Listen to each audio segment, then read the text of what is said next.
I have seen ghost projects and ghost payees as I carry out this particular mandate.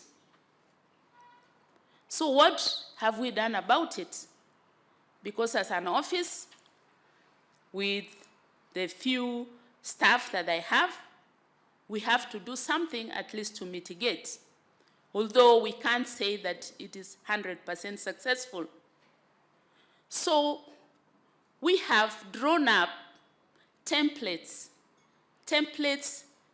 that follow the law to guide those who are requisitioning the funds to ask for the funds in a certain format. These formats are in line with the Public Finance Management Act and regulations, and are also in line with other laws like the Income Tax Act, like, I could say many others. But we have picked all the respective laws and put them in form of a template. And we tell our clients, please put your requisition in this form. Do you think they do that? It's a fight every single day, the source of our corruption. We carry out M&E, that is ground truthing of the reports that we are given. And a lot of times we have found just what the head of public service said: ghost projects, sites where gum trees have long grown, but where they are still requisitioning funds, fresh requisitions, and there's no project. So we have this, and they are in my reports. We also have whistleblower policies, and we have encouraged the public to come back to us and tell us whenever they feel that something is happening. This has been very helpful, because a lot of times members of the public have told us, oh, you remember that project that you are being told about, there is nothing on the ground.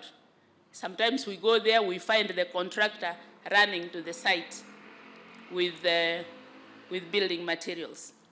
We have seen a lot of foreign travel, which is wasteful. MCAs who go in large groups to foreign countries, there is totally no accountability. They do not produce any reports on what they have learned from where they went, and such like things. We have seen distortion of car reimbursement. You find somebody bringing a 13-year-old car and saying they paid 4 million shillings. So generally, looking at the way the requisitions are made, you can see a deliberate effort to defraud public funds. So what are we doing about it?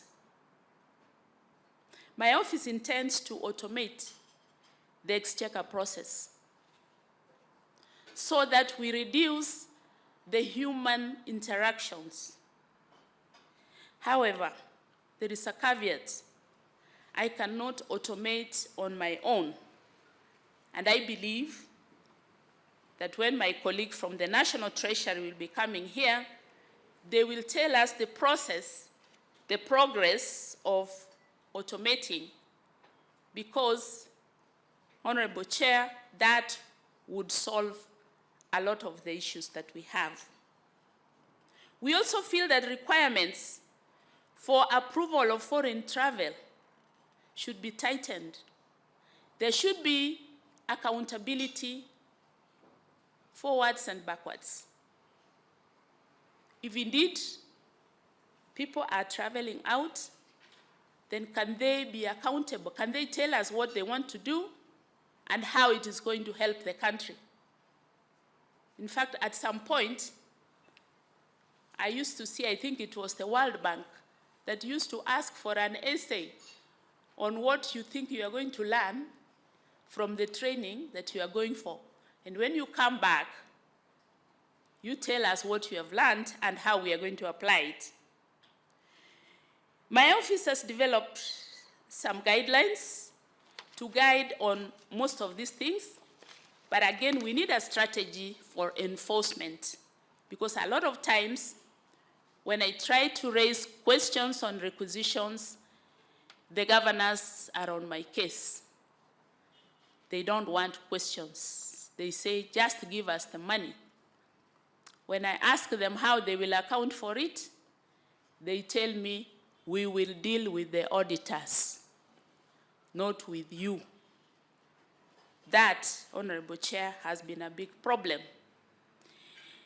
The supporting documentation to access many of these claims are normally defective. And this is something we can work if we have a whole of government approach where we agree that if requisitions are not properly supported, then they do not succeed.